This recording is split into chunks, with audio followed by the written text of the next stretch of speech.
श्रेष्ठ व समृद्ध है मिथिला की धरती, कुलाधिपति। कहा राष्ट्रवाद से जुड़े सभी विषय साहित्य का हिस्सा हो। 3 दिवसीय चंद्रगुप्त साहित्य महोत्सव का संस्कृत विश्वविद्यालय परिसर में हुआ उद्घाटन। दरभंगा। बिहार के राज्यपाल सह कुलाधिपति माननीय राजेंद्र विश्वनाथ आर्लेकर ने शुक्रवार को दरभंगा में कहा कि उन सभी विषयों को साहित्य में शामिल करने की जरूरत है जो राष्ट्रवाद व समाज हित पर केंद्रित हो। सिर्फ हिंदी में ही नहीं बल्कि इसके लिए तमाम उन भाषाओं को भी इसमें जगह मिले जिसमें ऐसी गतिविधियां लिखित या किसी भी माध्यम से प्रदर्शित की जा रही हो। इसके लिए उन्होंने दूसरी भाषाओं के साहित्य को भी पढ़ने व समझने की वकालत की। कहा कि वहाँ क्या हो रहा है उसे भी जानने की दरकार है। उन्होंने मिथिला की धरती को श्रेष्ठ व समृद्ध बताया। संस्कृत विश्वविद्यालय के खेल मैदान में आयोजित त्रिदिवसीय चंद्रगुप्त साहित्य महोत्सव का उद्घाटन करने के बाद उपस्थित कुलपतियों, राष्ट्रीय स्वयंसेवक के विभिन्न स्तर के पदाधिकारियों, कार्यकर्ताओं, शिक्षकों, शोधार्थियों, छात्रों व आयोजकों को संबोधित करते हुए माननीय कुलाधिपति ने उक्त बातें कही।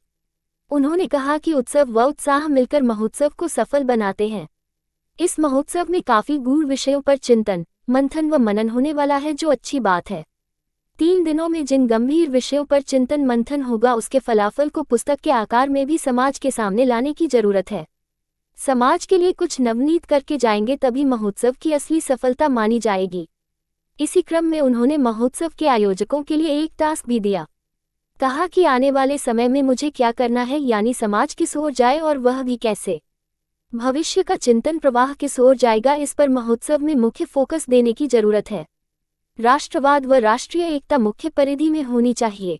उन्होंने जयपुर लिटरेरी फेस्टिवल की भी याद दिलाई, जहां भारत विरोधी गतिविधियों की ही बातें की जाती है। उन्होंने कहा कि समय आ गया है कि साहित्यिक दर्जा किसे मिले, इस पर गहन विचार की जरूरत है।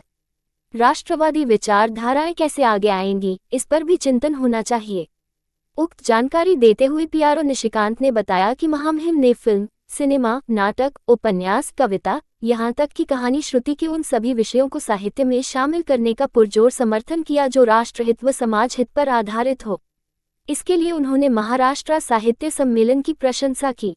कहा कि ऐसा कार्यक्रम सभी राज्यों में सभी जगहों पर होनी चाहिए। उन्होंने चंद्रगुप्त साहित्य महोत्सव के आयोजन पर प्रसन्नता व्यक्त करते हुए कहा कि वे काफी आशान्वित हैं कि कार्यक्रम में अन्य गहन विषयों पर चर्चा होगी जिससे समाज को एक नई दिशा मिलेगी। इसके पूर्व उन्होंने मंच साझा कर रहे आयोजन समिति के स्वागताध्यक्ष युवराज कपिलेश्वर सिंह को धन्यवाद दिया एवं भारतीय संस्कृति व सभ्यता की रक्षा के लिए उनके पुरखों द्वारा किए गए पुनीत कार्यों की भी मुक्तकंठ से प्रशंसा की।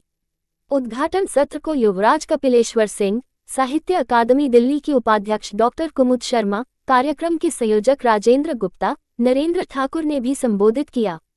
कार्यक्रम को सफल बनाने के लिए संस्कृत विश्वविद्यालय के कुलपति प्रो शून्य लक्ष्मी निवास पांडेय पिछले कई दिनों से विशेष सक्रिय रहे।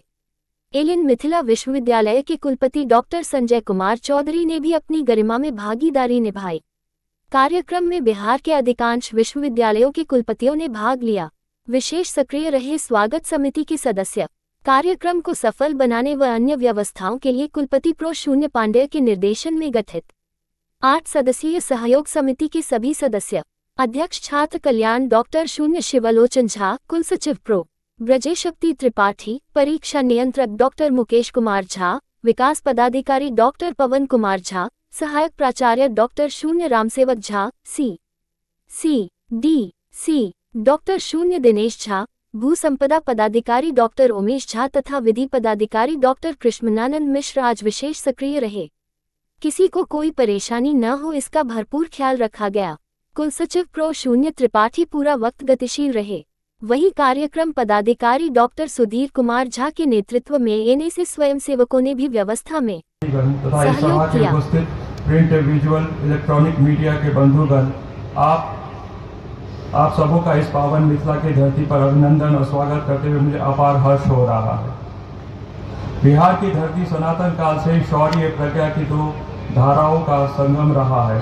एक तरफ जहां नीतिकार चाणक्य के सानिध्य में सम्राट चंद्रगुप्त के शौर्य पताका तत्कालीन भारतवर्ष, जो कि पूर्व से वर्मा से लेकर पश्चिम अफगानिस्तान तक फहराते हुए देखे हैं, वहीं दूसरी तरफ मिथिला क्षेत्र में प्रज्ञा से ओतप्रोत कई चिंतन धाराएं भी प्रवाहमान रही है। इस शुक्ल यजुर्वेद के बाद शनि शाखा के याज्ञवल्क्य का नाम उल्लेखनीय है, जो भारतीय दर्शन के नव्य न्याय संप्रदाय जो मिथिला के महान दार्शनिक गणेश उपाध्याय द्वारा 13वीं शताब्दी के प्रतिपादित किया गया है, वह भी सहज ही हमारा ध्यान आकृष्ट करता है। वास्तव में इस दार्शनिक धारा के आवास में वाचस्पति मिश्र उदयन आदि दार्शनिक चिंतन से भी मिलता है। मंचस्थ महाभुनाव एवं अस्थि विद्युत सज्जन वेद यह कहते हुए मैं आनंदित हूँ कि आप सबों का स्वागत अभिनंदन मैं जिस परिसर में कर रहा हूँ, वो मेरे पूर्वजों ने अपने शाश्वत साधन की ज्ञान परंपरा के बल पे ही अर्जित किया था। यह अलग बात है कि कालांतर में कंदर्पी घाट सदस्य के स्थल भी मेरे पूर्वजों के शौर्य गाथा की साक्षी रहा है। यह कहते हुए मुझे और भी प्रसन्नता हो रही है कि जिस कार्यक्रम स्थल से दोनों विश्वविद्यालय परिसर को मेरे पूर्वजों ने शाश्वत साधना के लिए ही आमजन को समर्पित कर दिया है।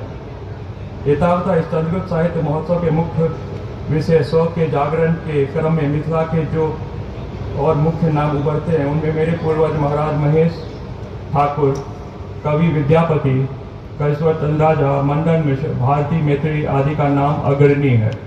साथ ही स्वतंत्रता प्राप्त में यज्ञ में वीर कुंवर सिंह के संग महाराजा लक्ष्मेश्वर सिंह, महाराजा रामेश्वर सिंह द्वारा दिए गए विभिन्न आहुतियों का स्मरण करना समीचीन होगा। बंधुगण, माता जानकी की जन्मभूमि इस मिथिला के गाथाओं का वर्णन विशद है। इस हेतु मैं इस गहराई में न जाकर मिथिला तथा बिहार के अन्य विभूतियों को नमन करते हुए चंद्रगुप्त साहित्य महोत्सव के आयोजनों के प्रति आभार प्रकट करता हूँ। आपने इस साहित्य कुंभ के स्वागत समिति का अध्यक्ष बनाकर मुझे गुरुतर दायित्व दिया है। मैं विशेष रूप से माननीय महामहिम का हृदय से आभार प्रकट करता हूँ कि आप अपने व्यस्त कार्यक्रम के बीच यहाँ पधारे और हमारा उत्साहवर्धन किया। आपका अभिनंदन है। एक बार पुनः मैं आप सभी बंधु का हार्दिक अभिनंदन करते हुए अपने वाणी का विराम देता हूँ। आप सबको धन्यवाद। बहुत ही अच्छा कार्यक्रम किया और मेरे भाषण के पूर्व उन्होंने एक सांस्कृतिक कार्यक्रम भी रखा ताकि आप ताजा तवाना हो जाए मेरा भाषण सुनने के लिए। चंद्रगुप्त साहित्य महोत्सव का कार्य आयोजन गत वर्ष से हो रहा है और मेरा सौभाग्य रहा कि गत वर्ष के प्रारंभिक कार्यक्रम में मैं उपस्थित था जो पटना में हुआ था। आज भी यह कार्यक्रम यहाँ हो रहा है। ऐसी ऐतिहासिक धरती पर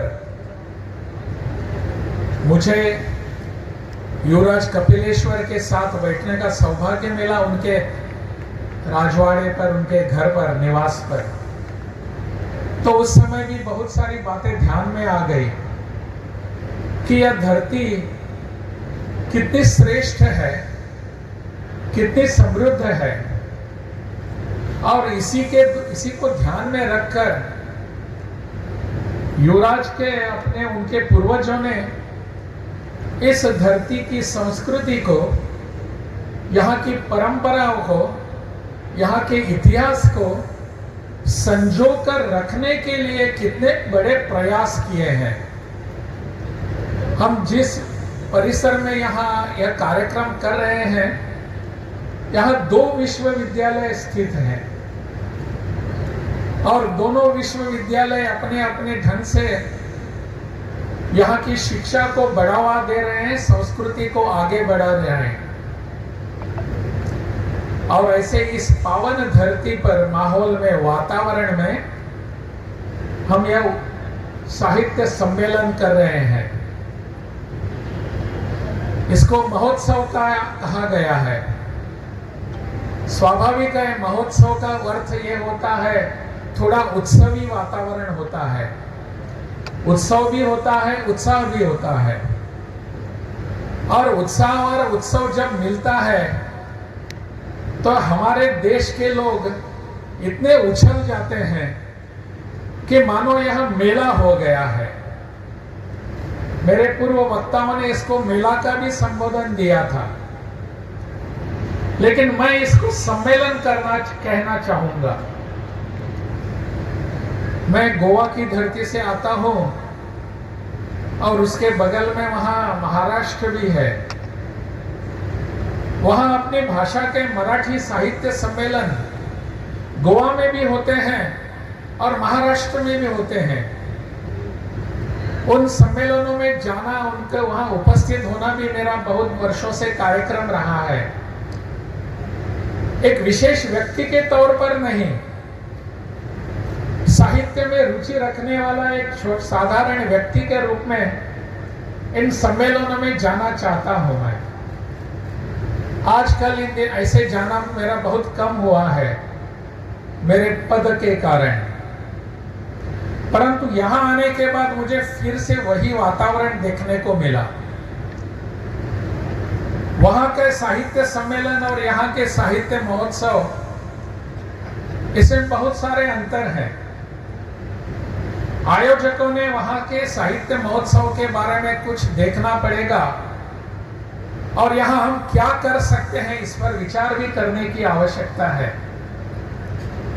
मैं आपकी कार्यक्रम पत्रिका देख रहा था और कार्यक्रम पत्रिका में बहुत सारे विषय यहाँ अंतर्भूत किए गए हैं और इन सभी विषयों पर यहाँ चिंतन होने वाला है, मंथन होने वाला है, मनन होने वाला है।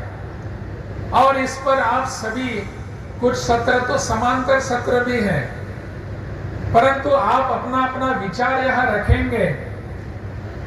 जो पिछले अनेक वर्षों का मंथन है, चिंतन है, और आने वाले समाज के लिए एक नवनीत देकर हम यहां से जाएंगे। यही भावना मैंने पिछले गत वर्ष के सम्मेलन में व्यक्त की थी कि इसका नवनीत सबके सामने आना चाहिए। मुझे पता नहीं वो नवनीत कहां गया, परंतु इस बार भी मैं अपेक्षा कर रहा हूं कि जो चिंतन मनन मंथन होने वाला है अनेक विषयों को लेकर, उसका एक पुस्तक रूप में, स्मारिका के रूप में सबके सामने आने की आवश्यकता है। तब जाकर कोई ना कोई इस पर चिंतन करेगा, देखेगा। मुझ जैसे एक साधारण व्यक्ति भी उसको कभी भी इस पुस्तक के पन्ने इधर उधर करेगा तो पता चलेगा कि हमको आने वाले समय में क्या करने हैं। देश भर में ऐसे बहुत सारे सम्मेलन होते हैं, उत्सव होते हैं। बहुत चर्चा जानबूझकर की जाती है। वो एक सम्मेलन होता है जयपुर फेस्टिवल। जयपुर फेस्टिवल की बहुत चर्चा होती है। आप में से आप सभी विद्वजन हैं, साहित्यिक हैं। आप जानते होंगे कि जयपुर फेस्टिवल का क्या अपना उसका तजुर्बा है, उसका क्या स्तर है। जयपुर फेस्टिवल बिल्कुल अलग विचारधारा के लोगों के लिए प्रसिद्ध है और वहां जाकर उस फेस्टिवल को लिटरेरी फेस्टिवल कहते हैं, जयपुर लिटरेरी फेस्टिवल। वहां जाकर किस विचारधारा को सामने लाने का प्रयास होता है आप सब जानते होंगे। अनेक बार भारत विरोधी विचारधारा वहां आती है और ऐसे फेस्टिवल केवल एक जयपुर होता है ऐसा नहीं, हिमाचल प्रदेश में भी एक ऐसा फेस्टिवल होता है जो सोलन के आसपास होता है। वो ऐसे ही लोगों का फेस्टिवल होता है, नाम उसको लिटरेरी फेस्टिवल दिया जाता है, परंतु भारत विरोधी विचार उनका वहां पनपना ये उनका स्वाभाविक कार्यक्रम होता है। इस पर चर्चा करना और लोगों के सामने हम भारत की अपनी संस्कृति मानव विरोधी कैसी है इसको आगे लाने का प्रयास होता है। इन सबको सामने रखकर आने वाले समय में किस दिशा में हमारा विचार रहेगा, विमर्श रहेगा, चिंतन का प्रवाह किस दिशा में जाएगा, इस दिशा को, मार्ग को तय करने वाला आज का यह साहित्य महोत्सव है।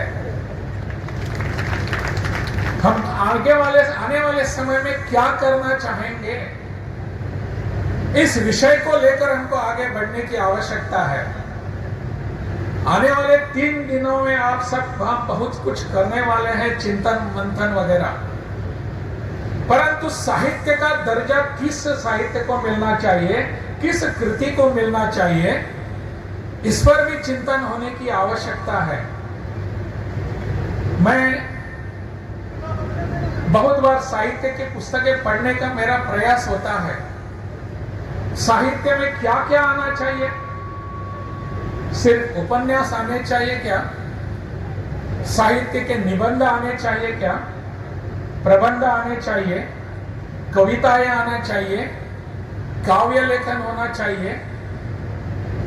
मेरे सामने ऐसे बहुत सारे चिंतन करने के बाद एक प्रश्न उभर कर आते हैं कि समाज, अभी हमने यहाँ एक कार्यक्रम देखा, अभी अपनी बेटियों ने यहाँ एक सुंदर प्रस्तुति की, छठ की प्रस्तुति, अन्य सभी इसकी।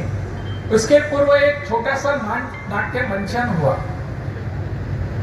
आर्य चंद्रगुप्त को लेकर, आर्य चाणक्य को लेकर, और हम सब समाज के सामने क्या रखना चाहते हैं, उस नाट्य छोटे सी उस एक स्क्रिप्ट के द्वारा सबके सामने रखने का प्रयास हुआ। क्या ऐसी स्क्रिप्ट जो होती है या साहित्य का भाग हो सकती है? महाराष्ट्र में नाट्य की बहुत बड़ी परंपरा है, नाटक की, और ऐसे बहुत सारे नाटक आए हैं जो समाज को हमेशा प्रबोधन करते रहे हैं, समाज के सामने सामाजिक विषयों का चिंतन मंथन रखता है। ऐसे सभी नाटकों की, जैसे कि नट सम्राट है, वीर सावरकर है, ऐसे अनेक सभी नाटक